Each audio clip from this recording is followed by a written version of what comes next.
Today,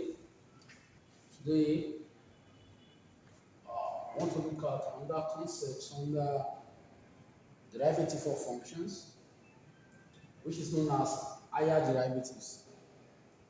So, what do we mean by higher derivatives? With higher derivatives, we mean if you are given a function of this form, if this function is differentiable, okay, then its derivative f prime of x is also a function.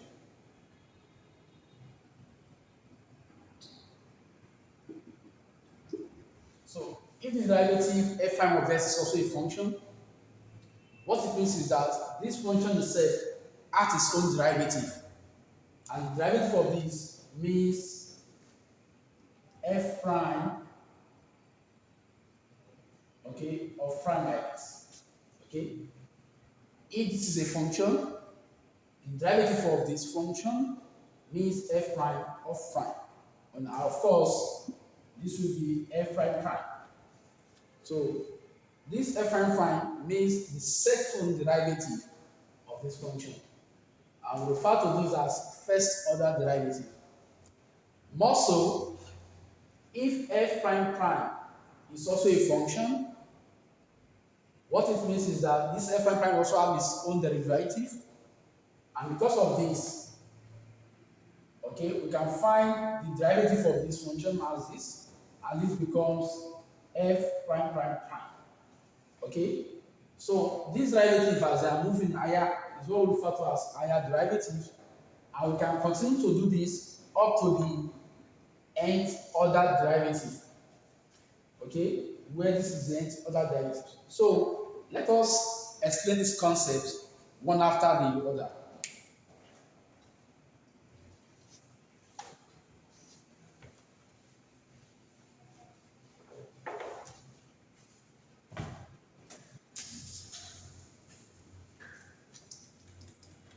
So,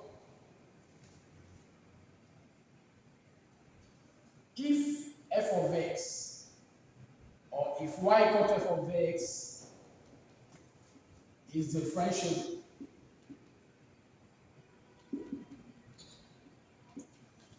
then its derivative f prime, then its derivative f prime of x is a function which itself has its own derivative. Okay, so from here, if this is the derivative of this, by definition,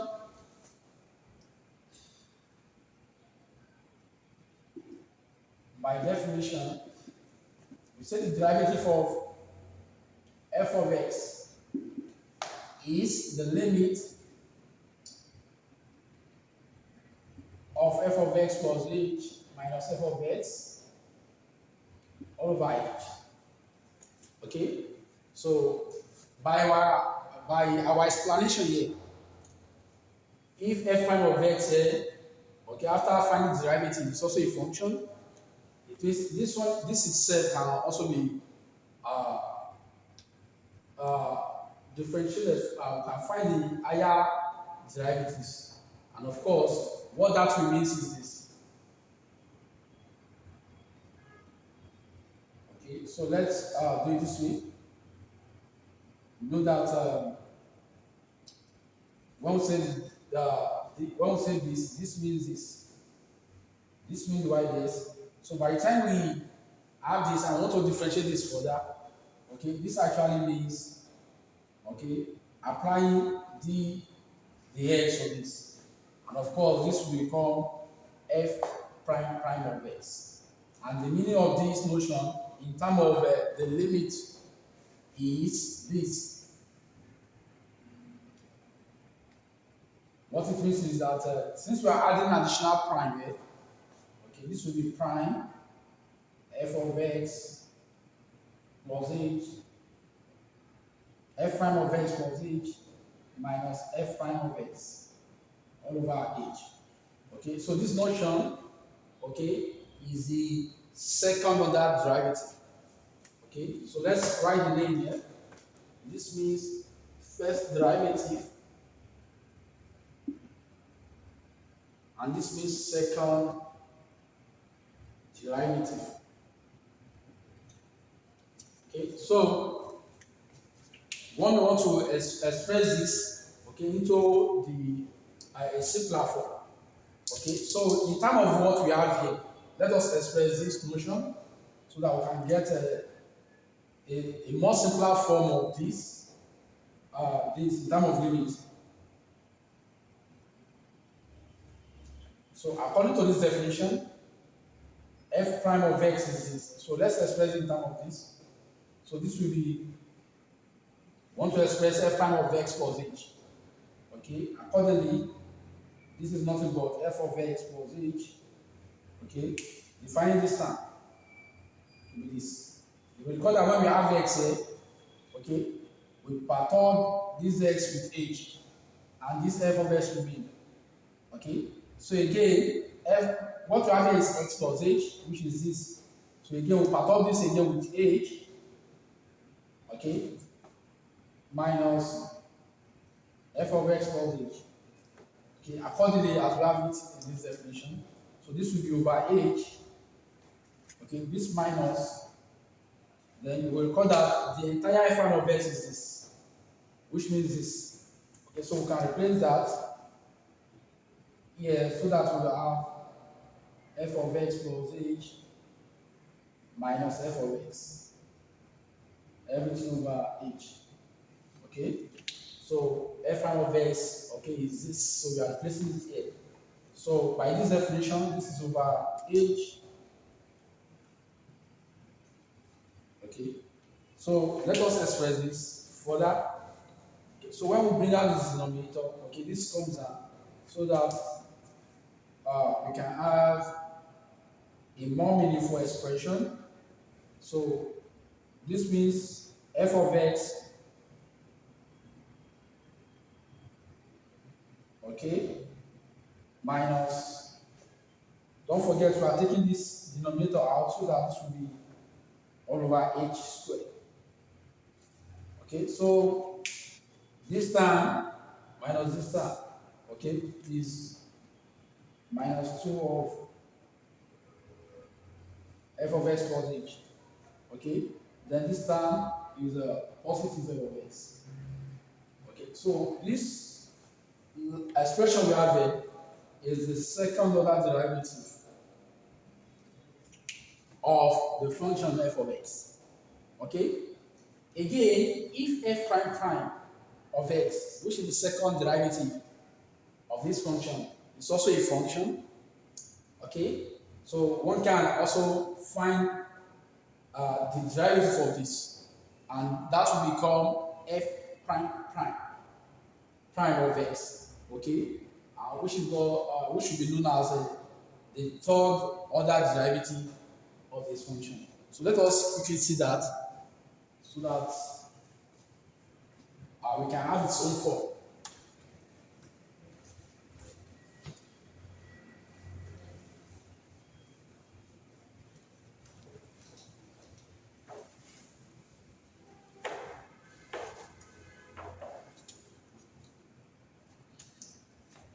So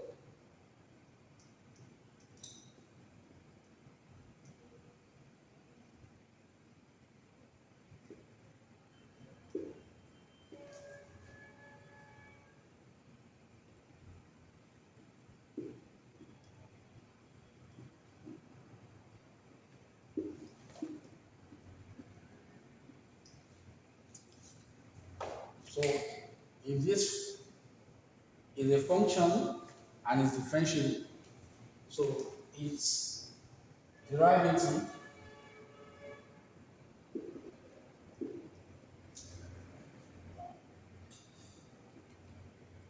known as third derivative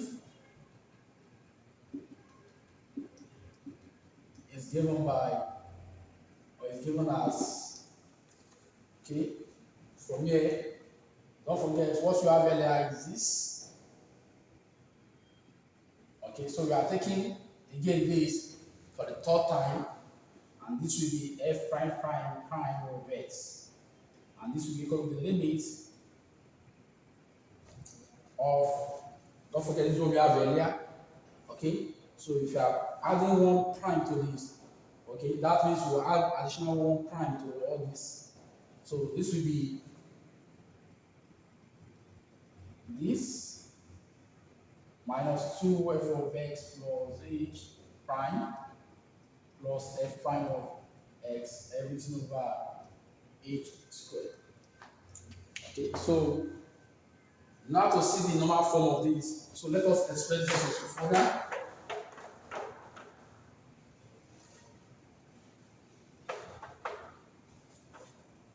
So each of these terms can be expressed in terms of the first formula, and when we do that, this one will reduce to, if we express it in terms of the formula we have earlier, this singular expression will be f of x plus 3h minus f of x plus 2h, and here this will be 2 into f of x plus 2h minus f of x plus h, and then plus this plus, this will be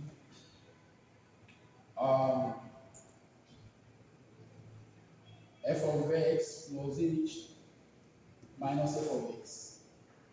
Okay, each of these will have divided by h, divided by h, divided by h.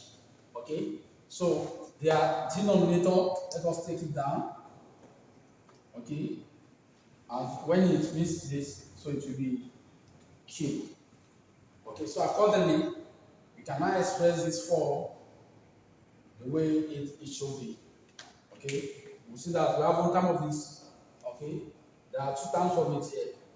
Okay, two terms of this plus this, then that will increase. So this will be f of x plus 3h minus 3. That is this term and this term will be this. Okay, then plus 2 of this, then plus this. That will be this. Then minus this term. Everything over h cubed. Okay, so what we are saying in the sense is that this derivative formula is a third order derivative of the function f of x. Okay, similarly, if this is also a function and it is differentiable, we can find the fourth order derivative, and we can do that up to the nth order or infinite order derivative of functions. Okay, so what we have described here can we can some of the familiar terms in application. Okay, is the velocity when it is of first order derivative, and then the acceleration when it is second order derivative, and of course jerk when it is third order derivative. So let us quickly explain this before we give examples.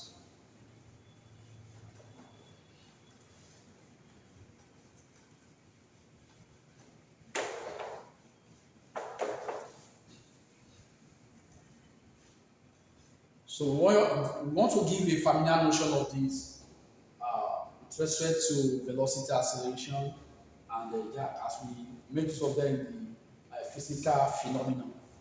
Okay, so let x equal to s of t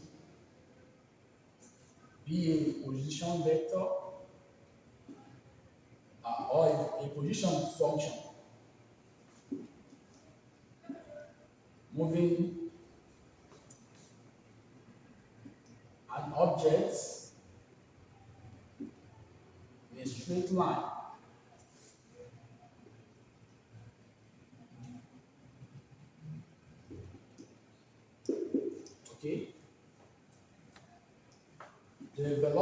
t. Let's say this is v of t. Okay, here the t we have mentioned is time. Okay, t is referred to as time in this case. Okay, so let us put this somewhere. Okay, so the velocity is the rate.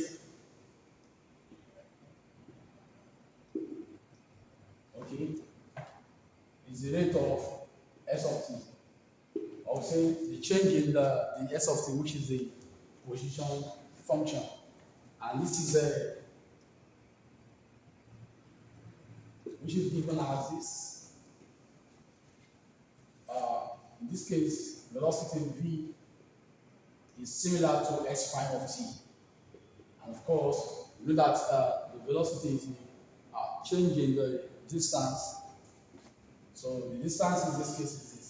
So the s dt. Okay. So this is what the velocity is. More so, as you can see, this means the first derivative. Okay, first derivative of s of t. Okay.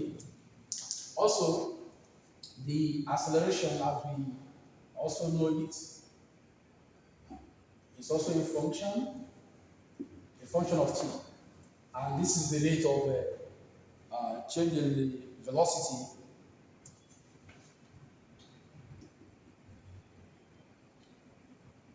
is a change in velocity as we know it. Okay, and this is and it's given as this. This is given as this. Okay, so acceleration of t means this, that is the rate or the change in velocity with time. Okay, and since v of t has been given as the derivative of s with respect to t, so one can say that if we replace this v here, okay, accordingly, so this will be the s dt. Okay, and this means the square x dt squared. Okay, so here this means the second order derivative. Okay, second derivative of s of t. Okay, again, one might think of the change in the acceleration as well. Okay, and of course this is known as a jack. The jack, this is jack j of t. Okay, is the change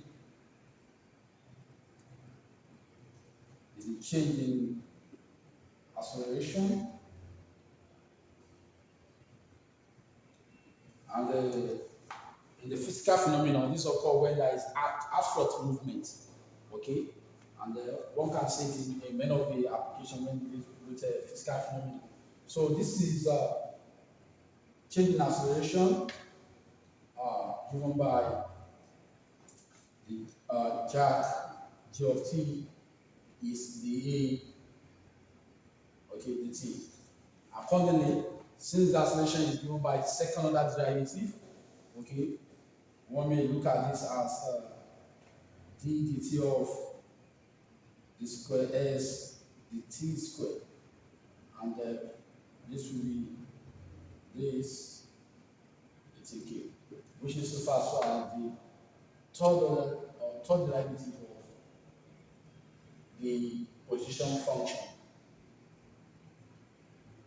Okay, so this is how we relate the higher derivative with physical phenomenon.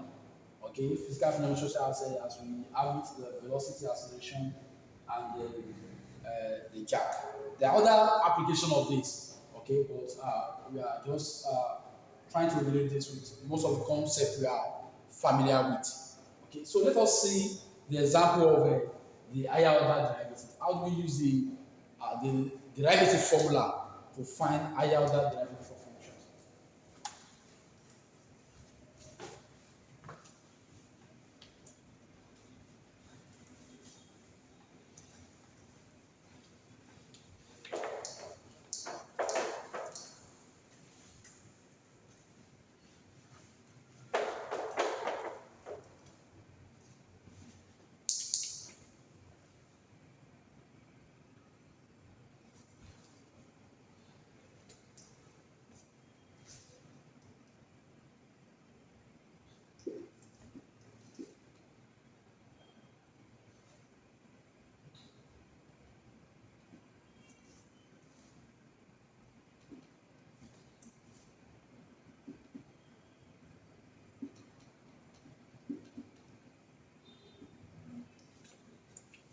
Okay, so if you ask to find the second order derivative if the function is x squared, okay, so though we know how to do this directly by saying that the derivative of this is 2x and the second derivative of this is 2, okay, but what we want to do here is to find this in the formula, okay,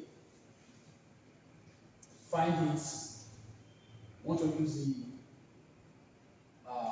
want to find this with the aid of formula,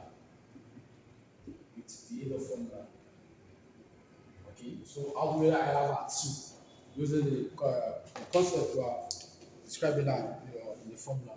So let's see this.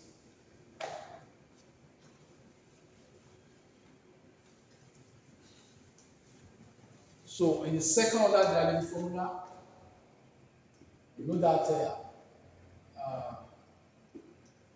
if f of s is x squared, okay, the term f of s plus h means wherever we see x, we should replace this, and this means x plus h squared, and then f of x plus 2h means x plus 2h also squared. Okay, so from the formula, let's substitute this into the formula.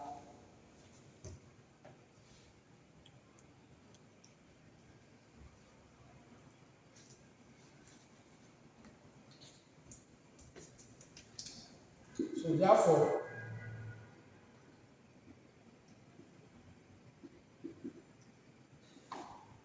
if we substitute this into the formula, so you recall that from the formula we have f of x plus 2h minus 2 of this plus this all over h squared.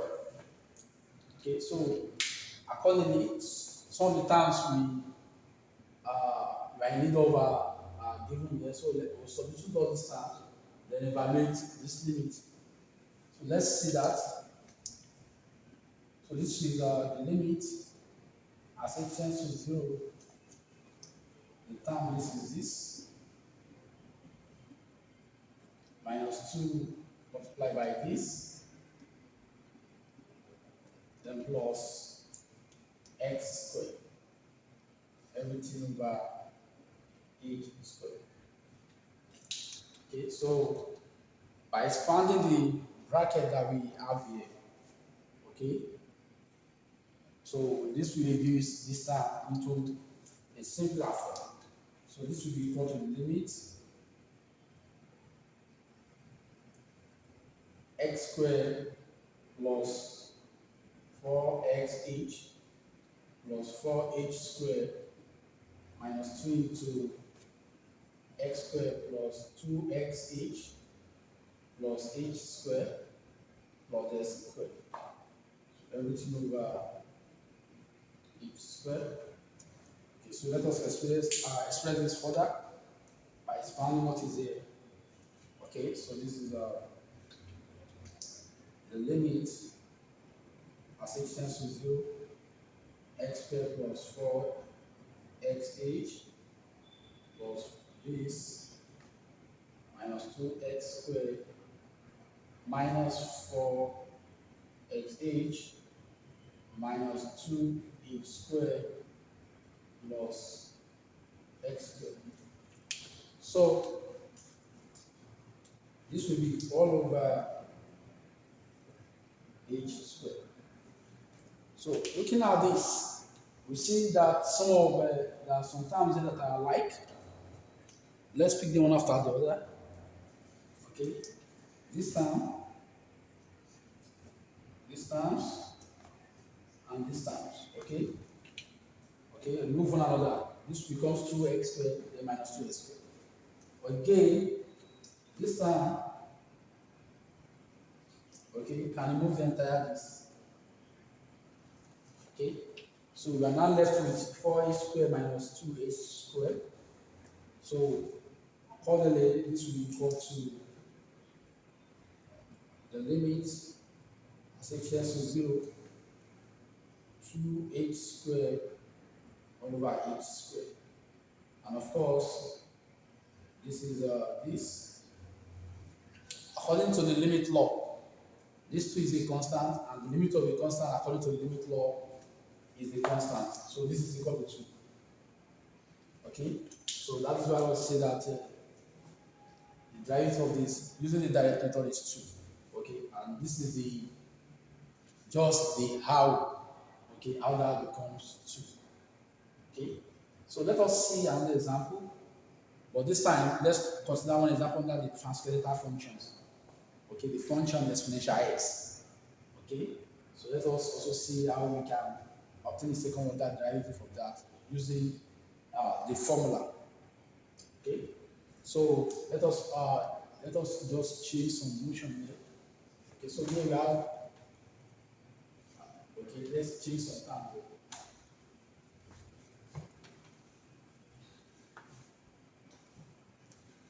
So I'm using Roomike here to introduce the function. Okay, this is example 2.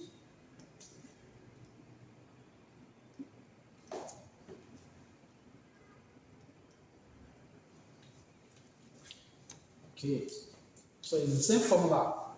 Okay, so all we need to do is to just substitute.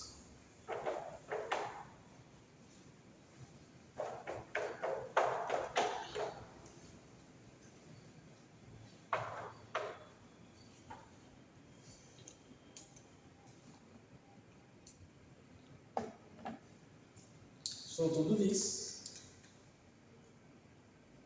will be the limit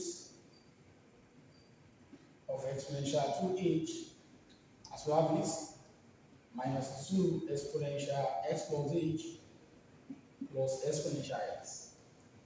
Everything over h squared. Okay. So here we apply the law of ellipsis to split this term. Okay, after which we will simplify, then evaluate. Okay, according to ellipsis, this is this.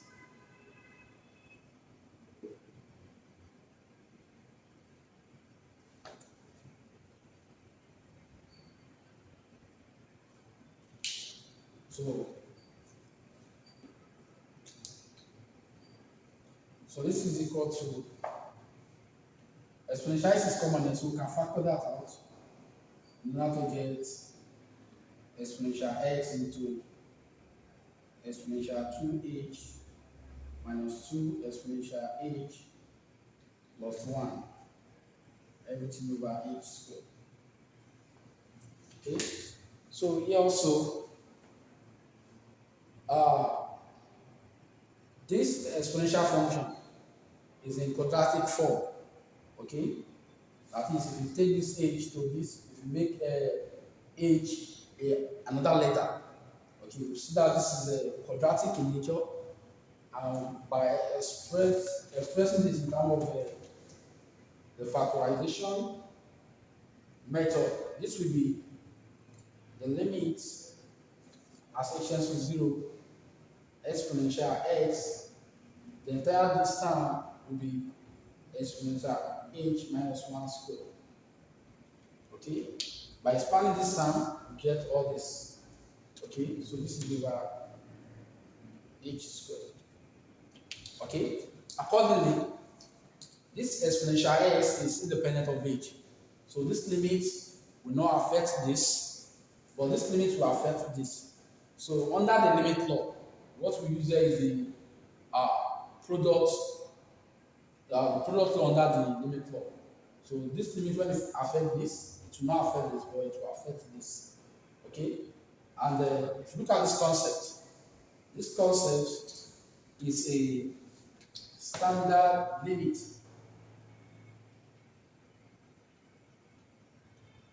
Okay, it is a standard limit. Okay, and of course, when we evaluate this in some of our previous video, okay, we have referred to this as a standard limit, and when we evaluate this, the entire this is 1, and of course 1 squared is 1.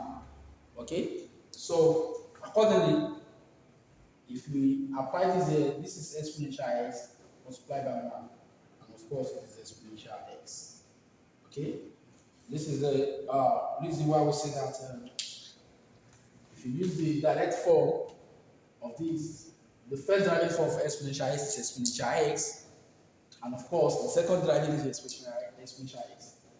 So if you are asked to find the total derivative, the answer will also be exponential x. So in your case, you can try that by finding this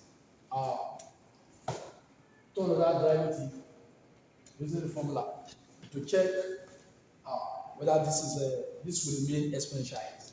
Okay, so take that as exercise. Exercise.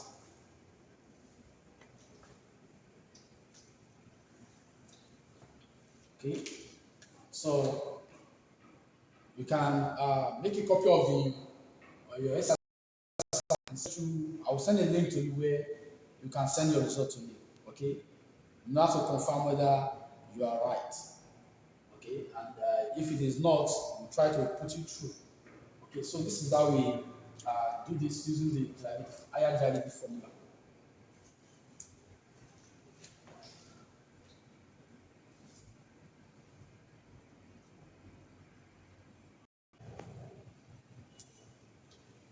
So again, let us see another example. This time it's example 3. So within the formula,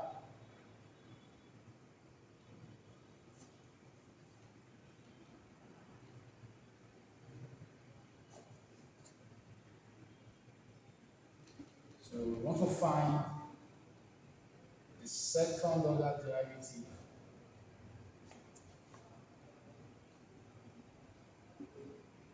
of the function sin x. So we want to find the second order derivative for this. So solution. So again, if f of x is sin x, okay, and the formula f of x plus h is sine of x plus h, and f of x plus 2h is sine x plus 2h. Okay, so now let us use these 3 terms in the formula. Okay, so therefore the square y, the x squared, the formula, this is the limit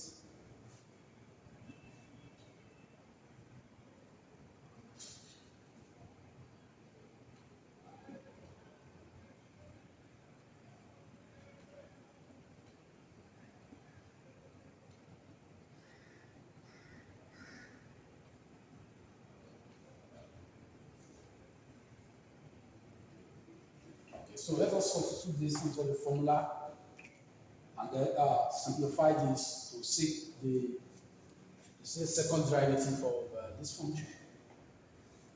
Okay, so by substituting the above terms, so we have sin x plus 2h, okay, to do this, minus this term, then plus sin x. So everything over h squared. Okay. So according to the trig identity, we can expand this further to get the limit as it tends to 0 sin x plus 2h plus sin 2h plus x minus 2 to sin s cos h plus sin h plus x then plus sine x. Okay. So again, we are expanding this using the trig identity. Okay, so this remains this. So everything here over h squared. So this will be equal to the limit. Okay, what we want to do here is to group terms that are alike. Okay, the term of sine s is here. We also have sine s here, and we also have sine s here. So we group this term, okay, here, and the term with cos x also be grouped. Cos x, cos x. Okay, so when we do this, we have sine x into cos 2h minus, we are taking this term also out, 2 minus cos h plus 1. Okay, so when we expand this, we get the 2 times back. Okay, so this will be plus cos x into sine 2h minus this minus 12.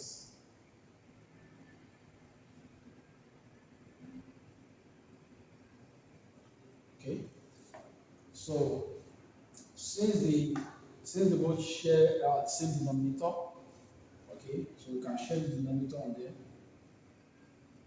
Okay, so that will now give this a bigger bracket. Okay, so according to the trig identity, we can expand this further. We can expand cos 2h and sine 2h further, and this will be let us either according to the trig identity. Cos 2h means cos square h minus sine square h. Okay, this is according to the trig identity. And also sine 2h means 2 sine h cos h. Okay, this also is according to the trig identity. Okay, so these are the, we want to make sure these two terms to express this term and this term. Okay.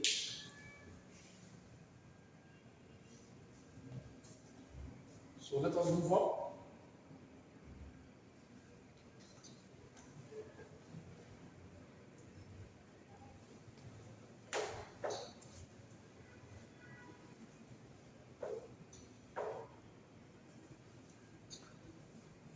So we are bringing this term back here again. Okay. So this is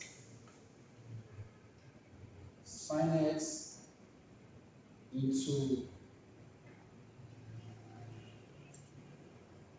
cos square h minus sine square h. Okay, minus 2 cos h plus 1. Okay, everything over h squared, then plus the limit as h tends to 0. Okay, according to the limit law, this limit affects this and it affects this. Okay, so and this is a cos x into 2 sine h cos h minus 2 sine h. Okay, everything here again over h squared. Okay, so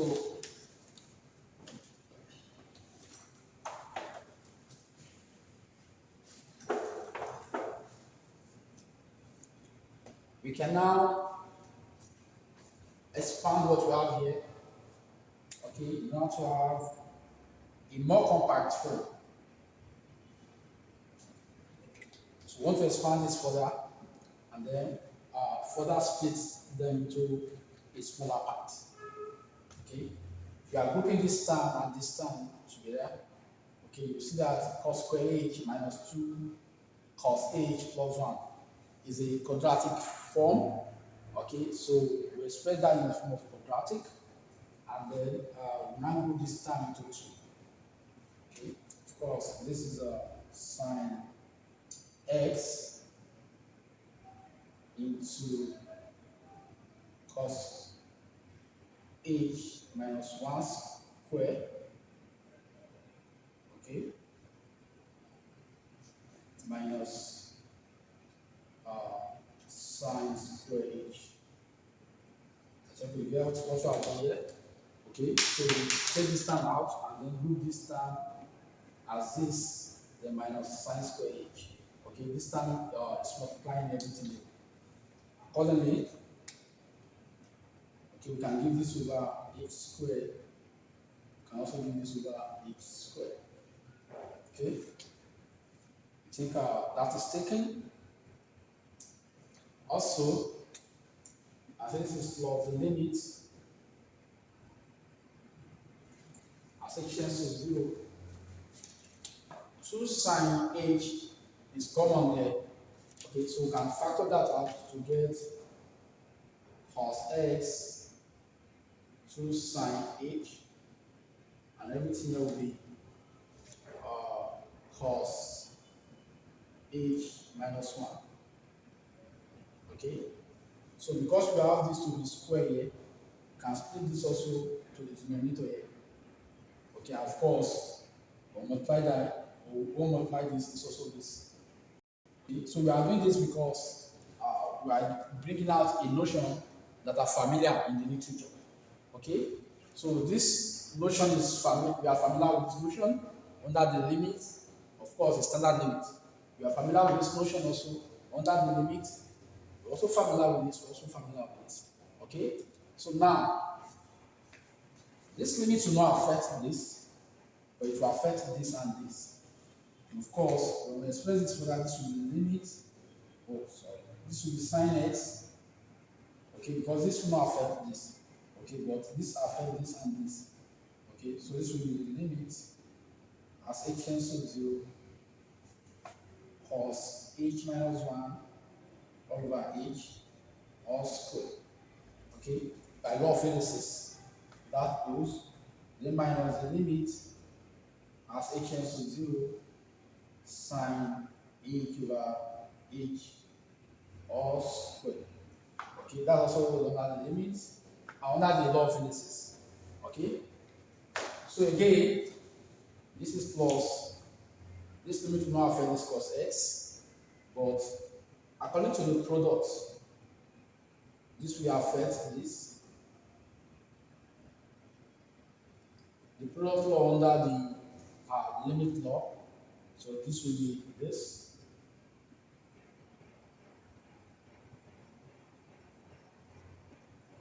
So accordingly, this is a standard limit. This is also a standard limit, a standard limit, a standard limit. Okay, and of course, this will be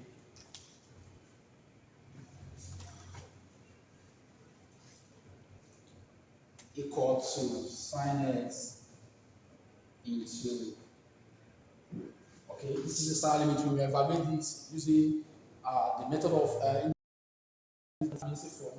This is 0, and of course, this is 1. Okay, plus cos x. Again, the variation of this is 2 into 1, because this limit, as you can see, this sine h over h is similar to what you have here, which is 1 here. Okay, so they are all standard limits. Okay, multiplied by 0 here. Okay, accordingly, this minus this is -1. Okay, and then sine multiplied by -1 is negative sine x. Okay, and of course, everything there we want to multiply by 0, everything is 0. Okay, so the solution is negative sine x. Okay, so the second order derivative of this function is negative sine x. And one can try that using the direct way.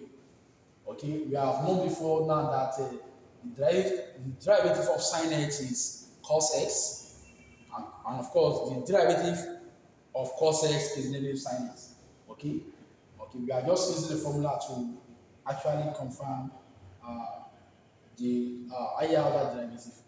Just the same way we have considered the second order derivative, you can also find the third order derivative using the formula. Okay, but this does not we will not shy away from the fact that one can use the direct form. Okay, but using the formula will give us a kind of an insight to how the higher order derivative can be that can be solved without using the direct concept. Okay, so we can have more and more of this. Okay, so let us now use a direct form to see uh, how we can find a more higher order derivative using the direct form.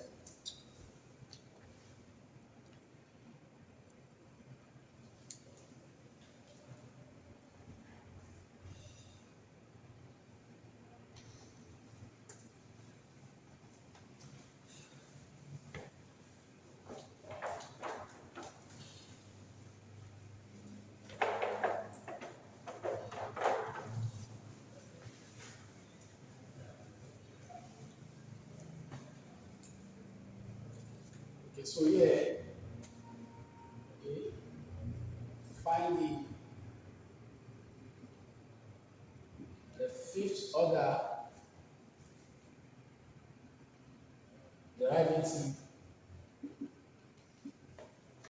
of a function y equal to x to the power 5 minus 6x to the power 4 plus 7x cubed minus 2x squared plus 5x minus 9. Okay, fifth order derivative of this function. Okay, so here we see that using the formula may be somehow heavy-handed. Okay, but here let us resolve to finding this using the direct approach. Okay, but at your own leisure time, you want to try the formula. Okay, and compare that with your results, whether they are the same or not.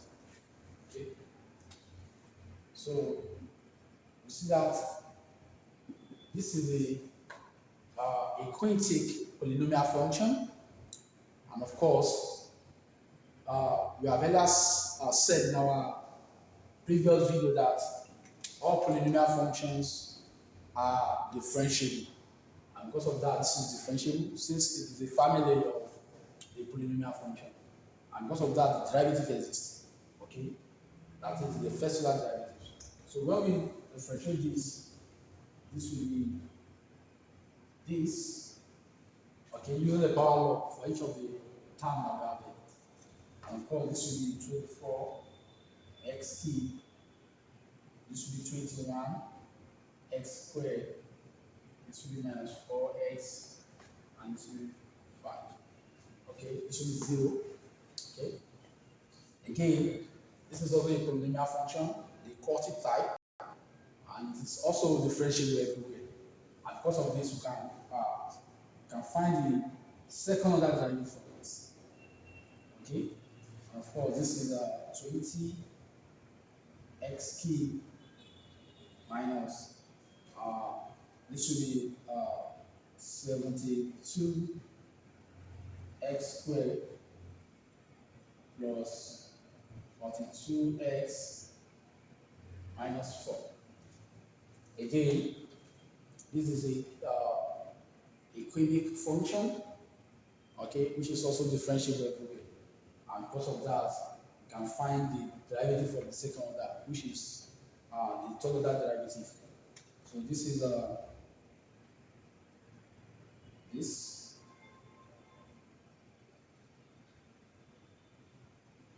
So if this comes down into the power law, this will be 60 x squared minus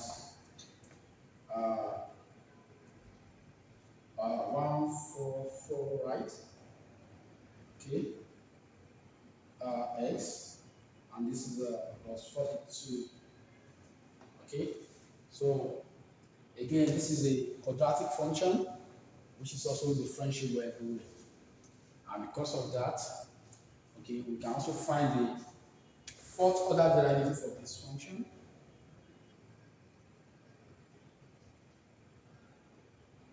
And this is 120x minus 144. Again, this is a linear function which is also differentiable everywhere. So we can also find the fifth order, so that should be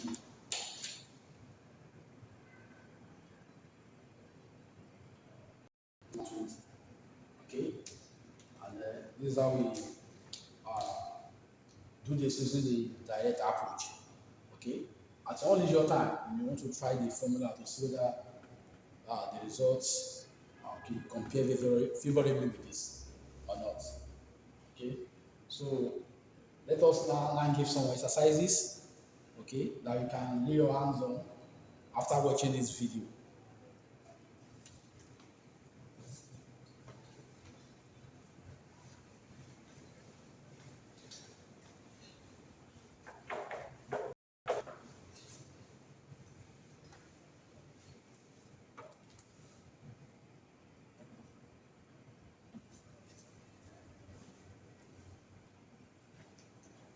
So let's call this 1. Another exercises. So let's call this 1. So 2. So we get the formula.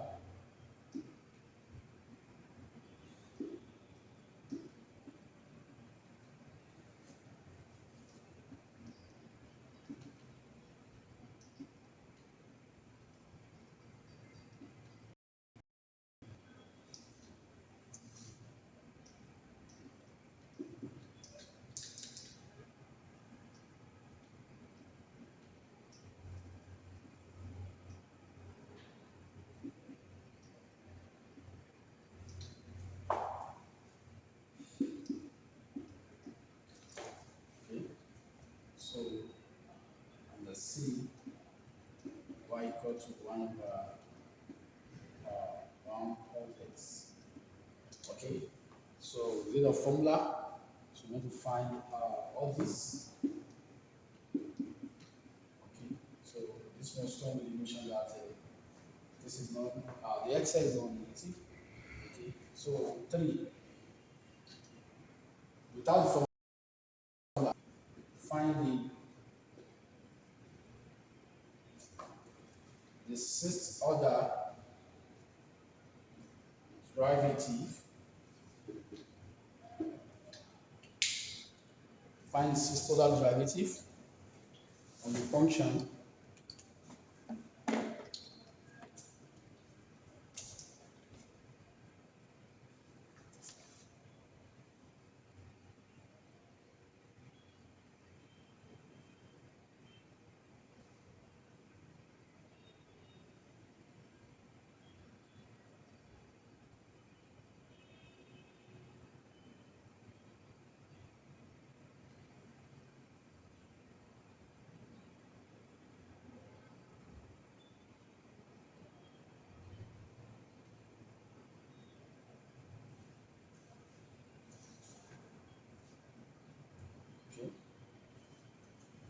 here.